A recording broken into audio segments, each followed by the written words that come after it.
Oh, il a dit Tetelestai. Oh, il a dit tout est accompli. Romains chapitre 4, les versets 4 et 5. Or, à celui qui fait une œuvre, le salaire lui est amputé, non comme une grâce, mais comme une chose due. Et à celui qui ne fait point d'œuvre, mais qui croit en celui qui justifie l'impie, sa foi lui est amputée à justice.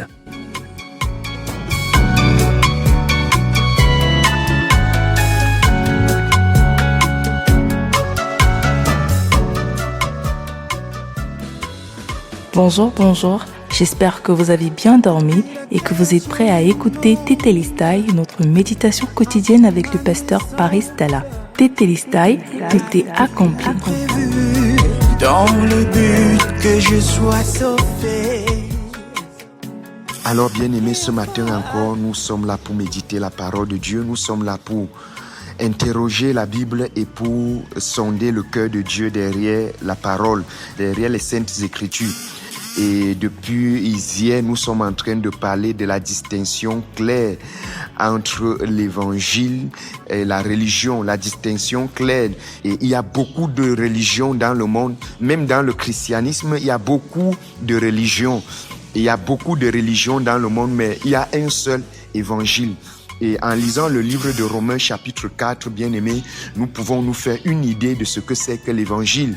La Bible dit, depuis hier, nous voyons le verset 4 qui dit, bien-aimés, si je fais une œuvre, si, par exemple, lorsque je suis employé quelque part, à la fin du mois, on me donne un salaire, pas comme un don, pas comme une grâce, mais comme un dû. Et ce matin, le verset 5 nous dit encore que celui qui ne fait point d'œuvre, mais qui croit en celui qui justifie sa foi, lui est imputé à justice, bien-aimé. Donc, il existe principalement deux systèmes dans le monde. L'un est basé sur les réalisations humaines et l'autre est l'accomplissement divin, tout simplement le travail de Dieu. Donc, l'un de ces systèmes exige que vous devez gagner votre salut par vos propres efforts et dans l'autre prévoit que le salut est un don entièrement sécurisé sans votre mérite. Donc, bien aimé, l'un exige que vous gagnez votre salut. Oui, vous devez gagner votre salut. Vous devez mener une bonne vie pour être sauvé. Vous devez, pour garder votre salut, vous devez éviter le péché. Vous devez éviter tout ce qui peut énerver Dieu.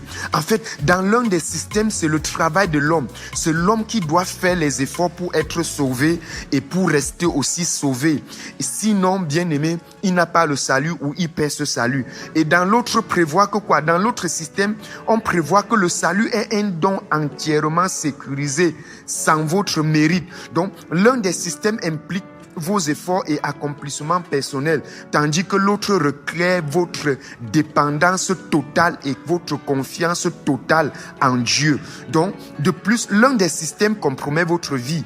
Votre bien-être est destiné et votre destinée éternelle, car tout dépend de vous et de votre capacité à œuvrer. Donc, votre destinée, votre devenir, ce que vous deviendrez, dépend uniquement de vous, de comment, des décisions que vous prenez, des efforts que vous prenez, de ce que vous faites, des actes que vous posez aujourd'hui. En fait, tout tourne autour de l'homme, de ce que l'homme doit faire. Bien aimé, par contre, dans l'autre système, votre vie et votre destinée éternelle dépendent sans aucune réserve de la perfection et de l'œuvre de Jésus-Christ à la croix. Bien aimé, ces deux options sont diamétralement opposées et mutuellement exclusives. Il est impossible qu'elles soient au même moment tous les deux vraies.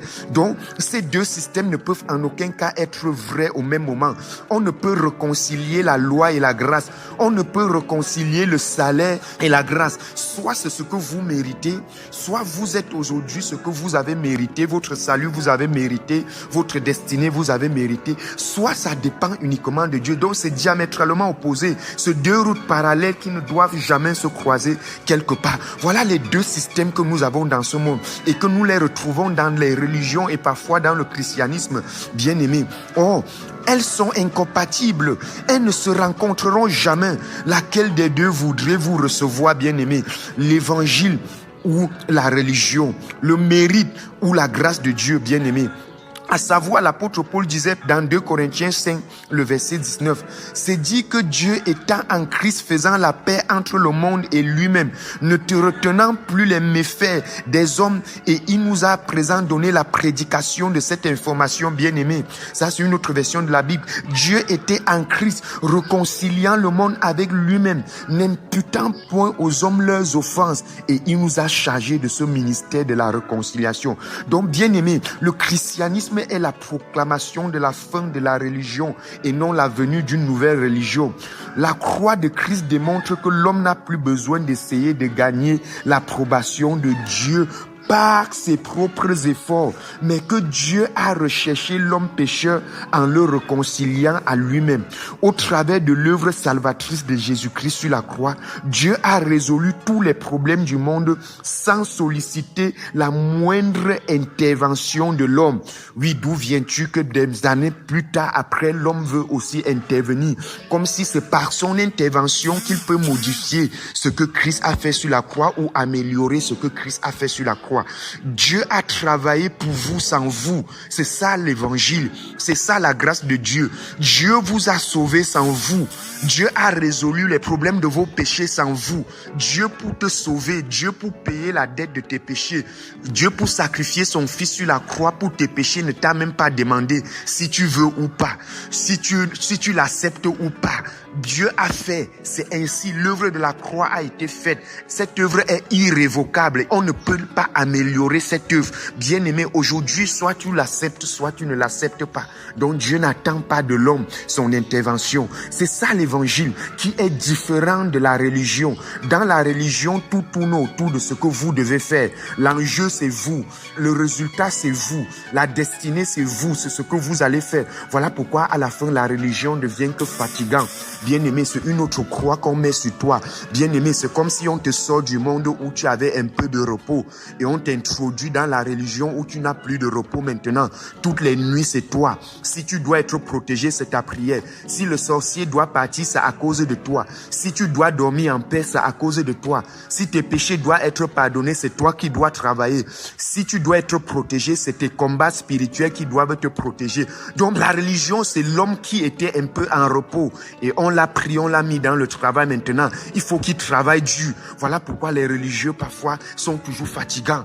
Ils quittent d'une nuit de prière à une autre, d'un jeûne à une autre, d'un combat spirituel à un autre, d'une activité spirituelle.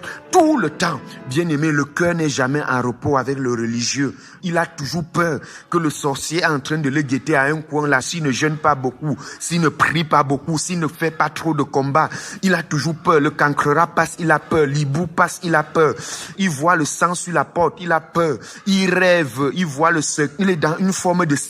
La religion, c'est une forme de psychose où tu as peur. À tout moment, tout peut arriver. Le diable peut frapper, le sorcier, le vampire peut frapper. Le religieux est toujours fatigué. Le religieux n'a pas de repos. Pourquoi? Bien-aimé, parce qu'il a rencontré la religion et non l'évangile. Pourtant, l'évangile donne le repos du cœur, bien-aimé. J'honore le Christ en toi. Tu es saint, tu es juste, tu es parfait en Jésus-Christ. Nous continuons demain. Il avait tout prévu dans le but que je sois sauvé. Vous venez d'écouter Tétélestai, un enseignement qui vous est produit par la Midigrade, la mission de la dispensation de la grâce de Dieu. Notre devise, prêcher la grâce et l'amour inconditionnel de Dieu manifesté en Christ. Vous pouvez nous contacter au 675 27 16 77 ou encore au 698 76 73 75. Vous pouvez aussi nous suivre en vous abonnant à nos différentes plateformes telles que Facebook Midigrade, YouTube Midigrade, Twitter Midigrade Mission et Instagram Midigrade Mission. Tétélestai, tout est accompli. Parce qu'il m'aime inconditionnellement, Jéhovah, tout est grâce.